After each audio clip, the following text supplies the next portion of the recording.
साधारण बैठक में पारादीप पोर्ट बणिक संघ में उत्तेजना व्यवसायी दुई गोष्ठी मध्य हो हल्ला पाटितुंड को नहीं आदर्श थाना एतला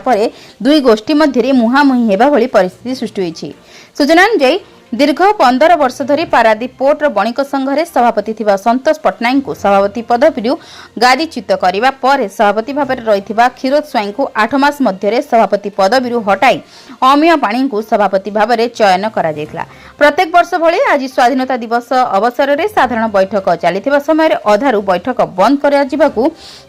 आउ एक व्यवसायी गोष्ठी प्रतिवाद और हो हल्ला करथिले, जहाकु नै बणिक संघर सभापति संपादक समेत अन्य पदाधिकारी माने पारादीप आदर्श थाना रे अभियोग करछन्ती। किछि व्यवसायी को आमे बहिष्कार करिबा परे आज सेमाने अजथारे निशासक्त होई विशृंखला सृष्टि करिथिबा नै थाना रे करिथिबा अभियोग को खंडन करिसन्ती अन्य गोष्ठीर व्यवसायी। वर्षक मध्य पारादीप पोर्ट बणिक संघ में केते टंका आय व्ययर हिसाब न दे यहाकु मौखिक भाव में कहवा सभापति कौन अधिकार बोली प्रश्न करछन्ती। जदि तुमे स्वच्छ समस्त हिसाब देवा सहित यथाशीघ्र निर्वाचन माध्यम सभापति चयन करने को अन्य एक व्यवसायी गोष्ठी दाबी उपस्थापन करछन्ती। बजरंग प्रसाद स्वाई साधारण कर्मकर्ता पारादीप पोर्ट बणिक संघ देखु आज सब वर्ष भली अगस्ट 15 दिन आम बणिक संघर साधारण सभा हुए। से साधारण जिते व्यवसायी अच्छा छोट बड़ व्यवसायी समस्ते पहुँचते निज निजर समस्या विषय से आलोचना हुए तार समाधान विषय कथा हुए। आम संघर बर्तमान पाखापाखि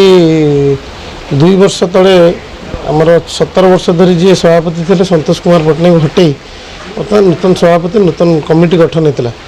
सेठी जे सभापति होते 8 मास भितर पुणी थे हटाईगला हटाई बर्तमान जी कार्यकर्ता कर्मकर्ता अच्छा से दीर्घ 14-15 मास है माड़ी बस किंतु तांकरी पीरियड रे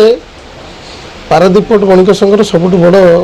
कार्यक्रम दुर्गा पूजा और दुईटी वार्षिक उत्सव जार हिसाब आज जाए कौन साधारण कर्मकर्ता किंबा कहीं जानी ना पचारे से आम पाखे अच्छे मुंडे अच्छी मुझे जी चाहिए कह कि से हिसाब दौना आज बैठक में उपस्थापन कली जे आपण माने वार्षिक उत्सव दुईटा वार्षिक उत्सव और दुर्गा पूजार खर्च हिसाब दिंतु तार उत्तर से दे पारे ना पर बॉम्बे रे पारादीप पोर्ट बणिक संघर केस चलती बाबद को पाखापाखि 6 लाख ऊर्ध्व टका खर्च हो सभापति 3 थर जासिले बॉम्बे किंतु केबे के जानी ना से टंका कौन केमती खर्च कर 6 लाख टंका साधारण गोटे व्यवसायी के पैसा से खर्च हो सारी बर्तमान से कहते संघ आज बैठक में कहले 6 ରୁ 7 लाख टंका करज अच्छी सुझिया को पड़ो आम मैंने से विषय कहलु जो आप पैसा ना आप कहीं खर्च करदी तार हिसाब दिखाते जो साधारण व्यवसायी पुणी से पैसा आप सुझीब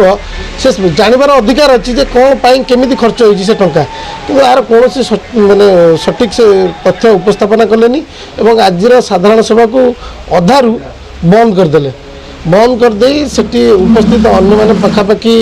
200 ରୁ ऊर्ध्व साधारण व्यवसायी थिले माइक तार काटिदेले माइक तार काटी एवं लाइन काटिदेले बणिक संघरू पलैले आम मैंने से दाबी कलु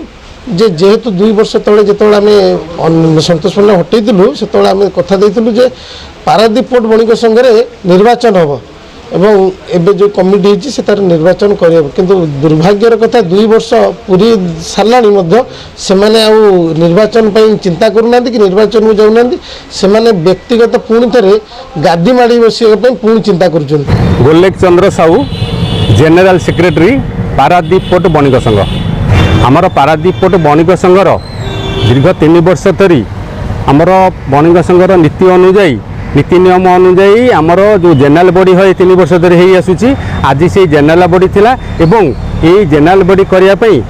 गत 10 तारिख में सबु वर्ष पर ए वर्ष एक्जिक्यूटिव बॉडी बसी तांकर निष्पत्ति नहीं एवं आज जो आलोचना विषय जेनेराल बॉडी जहाँ तार एजेंडा प्रस्तुत करथिले आज से भाव में आमर पताका उत्तोलन सहित जेनेराल बॉडी करा से एजेंडा विषय सबू व्यवसायी भाई मानू डाकी कार्यकर्ता माने आम उपस्थित आलोचना करुवा समय किसी असामाजिक प्रकृतिर लोक जो माने कि विगत दिन में आमर यही बणिक संघ विरुद्ध में केस करी बणिक संघर सदस्य पदर बहिष्कृत होती बर्तमान भी ताहा କୋର୍ଟରେ ବିଚାରାଧୀନ ଅଛି। ଏହା ସତ୍ତ୍ୱେ ସେମାନେ କାହା ପ୍ରରୋଚନାରେ ଆଜି ଆସି ବଣିକ ସଂଘ ମଧ୍ୟରେ ପ୍ରବେଶ କରି ଆମ ବିରୁଦ୍ଧରେ ଅଶାଳୀନ ମନ୍ତବ୍ୟ ଦେବା, ଅଶ୍ଳୀଳ ଭାଷାରେ ଗାଳିଗୁଲଜ କରିବା ଏବଂ ସଭାରେ ବିଶୃଙ୍ଖଳା ସୃଷ୍ଟି କରିବା, ମାଇକ୍ ଫନେଲକୁ ଭାଙ୍ଗିବା ଇତ୍ୟାଦି ବିଶୃଙ୍ଖଳା ସୃଷ୍ଟି କରିଥିଲେ। ତେଣୁ ସେହି ପରିପ୍ରେକ୍ଷୀରେ ଆଜି ଆମେ କାର୍ଯ୍ୟକର୍ତ୍ତା ମାନେ ଆସି ଆମେ ଆମର ଥାନାରେ ପହଞ୍ଚି ସେମାନଙ୍କ ବିରୁଦ୍ଧରେ ଆସି ଆମେ ଥାନାର ଦ୍ୱାରସ୍ଥ ହୋଇଛୁ, ଅଭିଯୋଗ ଦେଇଛୁ ଏବଂ ଆମେ ଆଶା ରଖିଛୁ ଏବଂ ଦାବି ରଖୁଛୁ ଯେ ଆମର ସ୍ଥାନୀୟ ପୁଲିସ ପ୍ରଶାସନ ଉପରୋକ୍ତ ଆସାମୀମାନଙ୍କ ବିରୁଦ୍ଧରେ ତଦନ୍ତ କରି ଉପଯୁକ୍ତ ଦୃଢ଼ କାର୍ଯ୍ୟାନୁଷ୍ଠାନ ଗ୍ରହଣ କରନ୍ତୁ। ଜଗତସିଂହପୁର ସନ୍ତୋଷ ମଲ୍ଲଙ୍କ ରିପୋର୍ଟ, ଜନ ଅଧିକାର ଲାଇଭ୍।